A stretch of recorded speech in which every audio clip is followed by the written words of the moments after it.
Hello and welcome to Pyramid Report Preview.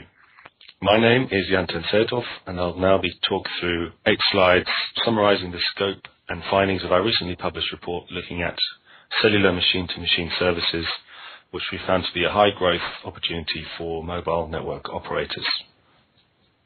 The key questions that the report will answer include: how large is the machine-to-machine opportunity and how fast is it growing? How does this vary by region and by application? Who are the key players in the value chain and how can operators position themselves within it?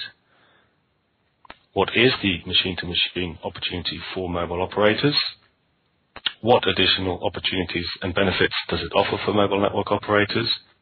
And what other key partnerships operators are developing in the machine-to-machine market?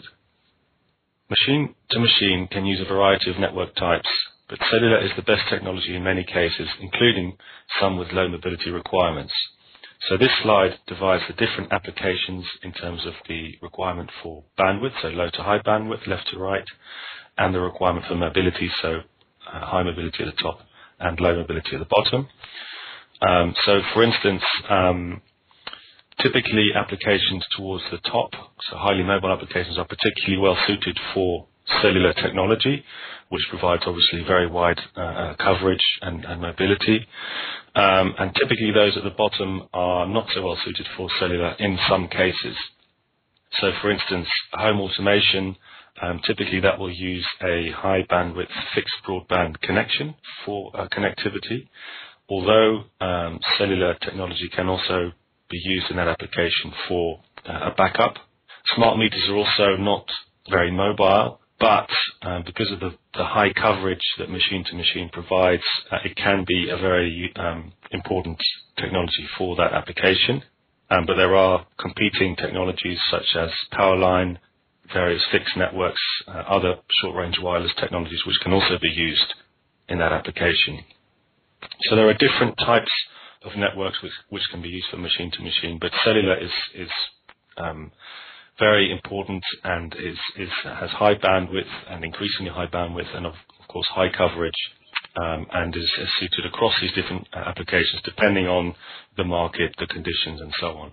Machine-to-machine subscriptions are very different from handset and mobile broadband SIMs mobile operators are accustomed to managing. So here we're just comparing machine-to-machine, handset and mobile broadband subscriptions, so just highlighting the differences between those. So obviously in terms of the device, handsets, different range of handsets, mobile broadband includes tablets and PC access typically. You can see here that the ARPS typically is very, very different. So very low ARPS, average of around $3 for machine-to-machine, much higher for handsets and mobile broadband. The total size of the market, the total size of subscriptions is still small for machine-to-machine compared to handsets and mobile broadband, and of course, therefore, the revenue opportunity is still the smallest. Comparison of subscription types, so machine-to-machine can be very, very long, even up to 20 years in some cases, whereas handset is of course just a contract is 1 or 2 years, prepaid is just several months sometimes, and mobile broadband typically 1 to 2 years, typically contract. There are some prepaid offers as well. And then just comparing the traffic types on the amount of data volume typically used per month within these different types of subscription. For machine-to-machine, it's really just about 1 megabyte per month, sometimes a bit of messaging, occasionally some voice, but it's very low bandwidth requirements typically, and traffic requirements. A handset, of course, voice and messaging and increasingly data, and perhaps around about 20 megabytes per month on average, and mobile broadband, much higher usage of data, of course, and some messaging. So there are very significant differences for these different types of subscriptions, and also because machine-to-machine is not it is a machine device, typically not with someone using it. It needs a specific platform to manage the subscription, so it needs to be activated, it needs to be managed. The application needs to be informed if there is something wrong with the subscription or if there's something wrong with the device if it's not working. And typically it has some different billing requirements as well. So for all these different reasons, machine-to-machine is a very different type of subscription to what mobile operators are used to managing, and therefore typically require different infrastructure and platforms and indeed partners, as we'll see, in order to effectively be able to offer and attract machine-to-machine subscriptions onto the network. The machine-to-machine value chain is combined of three key elements: the device, the connectivity, and the application. And each of these three elements can be subdivided into two subsegments. So at a very top level, in a machine-to-machine application, a device with a machine-to-machine module integrated into it typically will use a network, the cellular network, in order to transmit information and data to an application, and that application will capture that information, store it, perhaps act on it, inform someone about it, or send some information back. So that's typically what's happening. So within a device element of the value chain, there is the module vendor. So that is the company that actually puts the chipset together, and some of the leaders there are shown on the left. That module is then integrated into a device. So then next we have the device vendor. In this case, we have several examples. And then we have the connectivity side. And here, typically, we have two elements: the service management, what we call the service management, and the network access. So the network access is simply the radio access, so the cellular network. And the service management is core elements of a network which are able to manage this machine-to-machine subscription. As I mentioned before, it requires specific platforms for enabling activation, for managing that platform, that subscription, for supporting it, for billing for it, and so on and so forth. And typically, a mobile operator's legacy core network infrastructure is not optimized for such a device. And therefore, either they will partner in order to have a platform which does provide that, or they will just resell, they will wholesale their airtime to specialists who have invested into those types of platforms. And then finally, on the right-hand side, we have the application side. So here we have companies which specialize typically within a certain vertical market, so fleet management or utilities or whatever it might be, and they are able to develop an application which can manage those subscriptions and act on them and provide information, store information. And then there's the systems integration side, which is really pulling everything together in order to set up such a machine-to-machine connection.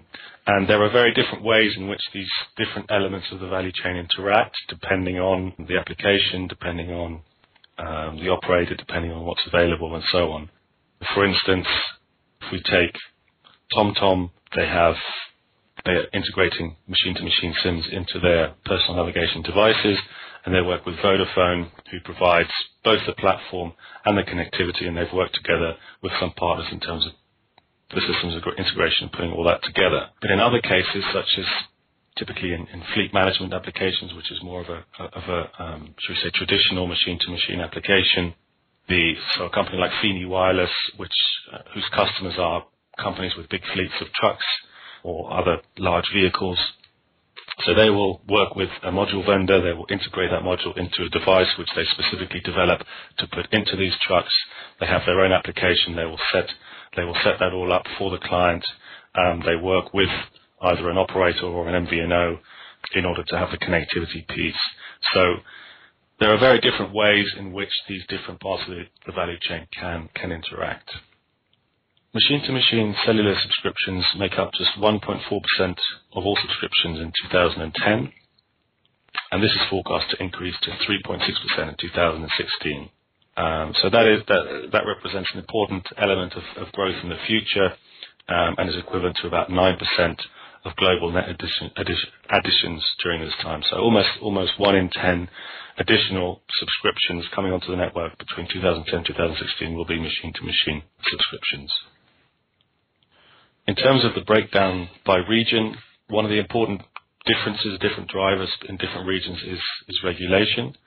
So, for instance, in China, state-owned utilities are investing into smart meters to manage the huge growth in energy demand in China. Similarly, in Europe, there are quite a few regulations around the adoption of smart meters, and those have been implemented in some regions already, such as Scandinavia. Also, there's an important telematics regulation coming in Europe, which will be requiring machine-to-machine modules to be integrated into vehicles.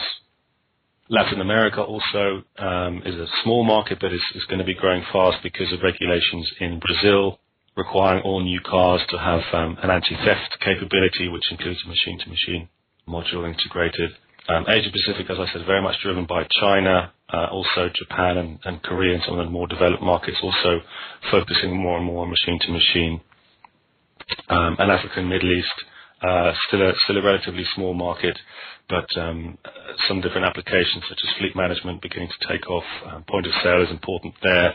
Applications where fixed networks are not available is typically also attractive for machine-to-machine.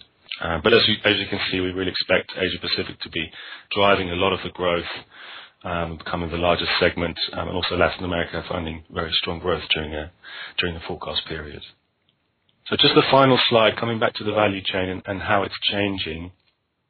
Again, device connectivity application. So what we've seen typically in the past is that a mobile operator will take a relatively passive approach. That means they will wholesale their airtime to an M2M specialist or an MVNO, and the MVNO will specialize in M2M, work on the device side in terms of device certification testing, module integration, and so on, and also perhaps work with systems integrators, perhaps do some of the application testing, development, even the enterprise integration, and so on. So it's very much the mobile operators just letting the MVNO or the airtime reseller or some other partner really handle the end-to-end solution. Now, this is changing as the opportunity is becoming larger, as typically in mature markets such as the States and Western Europe, the growth in subscriptions is slowing, penetration is very high, so they're looking for new areas of growth, and M2M is a very attractive one. So the mobile operator is becoming a much more active piece of the value chain, and they are partnering with companies such as Jasper's Wireless. Jasper Wireless is one of the biggest ones, working with a range of many large operators in providing this platform which enables the activation and the billing and the support and so on of these machine-to-machine subscriptions. But it is the mobile operator which then really works with perhaps the end client. In some cases, they work with module vendors to shorten time to market, providing design tools, even procuring modules in high volume in order to lower the average price of the modules and make it a more attractive capability, and perhaps even specializing in some vertical markets, having partners within certain segments to position themselves better and so on. So mobile operators really see a growth opportunity, and they are also, by moving more actively into the value chain, they're also able to look at gaining new revenues. So perhaps they can charge for activation, they can charge for providing a certain quality of service, they can charge for billing in a certain way, for international roaming capabilities, whatever the application requires. And so there are additional services and revenues which mobile operators can gain by specializing. And of course, it's really the larger operators which are best positioned, having the coverage, and also typically already some business relationships, some business support systems, some business teams able to work with the business clients in order to put a solution together. So that is one area that is a strong focus within the report. For more details, you have my email address there and some phone numbers at the end. Many thanks. Bye-bye.